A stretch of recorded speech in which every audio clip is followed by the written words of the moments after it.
Welcome back sa ating mga balitang basketball. Hindi po opisyal si Russell Westbrook para sa Sacramento Kings. Pero para mangyari po yan mga idol ay kinakailangan nilang pakawalan itong si Malik Monk o si Devin Carter.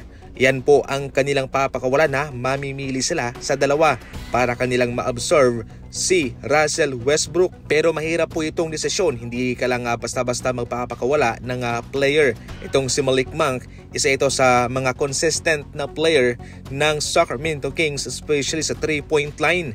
Samantalang si Devin Booker ay umuusbong na rookie sa kanyang pangalawang taon. 17 points ang ina-average nitong si Malik Monk.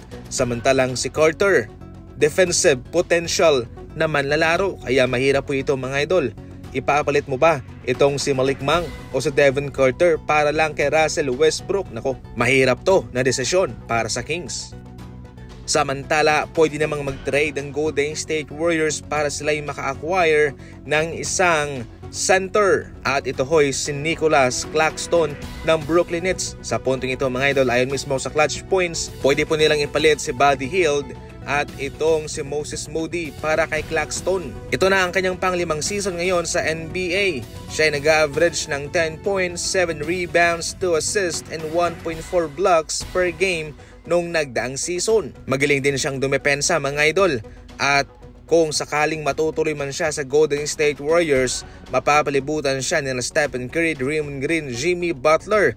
Maraming mga benefits na matatanggap itong si Claxton. Maraming mga open shot at mapapadali ang kanyang trabaho dahil sa kanyang mga kasamang star player. Yun nga lang, hindi biro ang kapalitan ni Claxton dito, sina Buddy Hield at Moses Moody. Itong si Buddy Hield mga idol ay hindi siya consistent. Nagkaroon lamang siya ng magandang ambag sa late playoff journey ng Golden State Warriors, pero inconsistent siya sa regular season. Samantalang itong si Moses Moody, isa ito sa mga pinagkakatiwalaan ni Coach Steve Kerr, kaya magiging mahirap din po ito para sa Warriors kung kanilang ipupursue itong si Claxton. May mga usap-usapan naman ngayon sa NBA mga idol na umiinit na raw itong Portland Trail Blazers na posible rin pong ibenta ng ownership nito sa presyong nasa $4 billion. Ito ay nanggaling mismo kay Bill Simmons sa kanyang podcast. Marami ng team sa ngayon ang ibinebenta. Ang Lakers nga ay kanilang ibinenta mga idol ang kanilang prangkisa sa presyong $10 billion. Itong $4 billion para sa Portland Trail Blazers ay malaki na yan. Tumaas bahagya ang kanilang value nang bumalik itong si Damian Lillard sa kanila. Hindi pa man daw ito opisyal galing mismo sa Portland Trail Blazers, pero mainit ang chismis ngayon sa loob ng kanilang organisasyon.